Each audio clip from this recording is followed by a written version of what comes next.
జలియన్ వాలాబాగ్ మారణ హోమానికి 105 ఏళ్లు. చరిత్రలో అత్యంత విషాదకరమైన రోజు 1919 ఏప్రిల్ 13. 1919 ఏప్రిల్ 12 రౌలత్ చట్టాన్ని వ్యతిరేకిస్తూ దేశవ్యాప్తంగా నిరసనలు వెల్లువెత్తాయి. డాక్టర్ సాహిబుద్దీన్ కిచ్చు, సత్యపాల్ వంటి నేతలను అరెస్ట్ చేసి దేశ బహిష్కరణ విధించారు. దీనిని నిరసిస్తూ దేశవ్యాప్తంగా ప్రజలు ఆందోళన నిర్వహించారు. వారి అరెస్ట్ను వ్యతిరేకిస్తూ జలియన్ వాలాబాగ్లో సంఘీభావం తెలియజేశారు.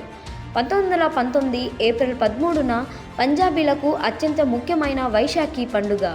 ఈ వేడుకలు జరుపుకోవడానికి ప్రజలందరూ జలియన్ వాలాబాగ్కి చేరుకున్నారు. ఈ వేడుకల్లో నేతలు సైతం పాల్గొన్నారు.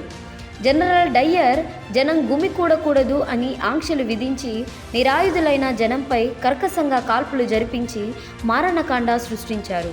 ఈ కాల్పుల్లో వేలాది మంది నిరాయుధులైన అమాయకులైన ప్రజలు, చిన్నపిల్లలు, గర్భిణీ స్త్రీలు సైతం మరణించారు. చరిత్రలో ఇది ఒక చీకటి రోజు. వారందరికీ ఇదే మా నివాళి.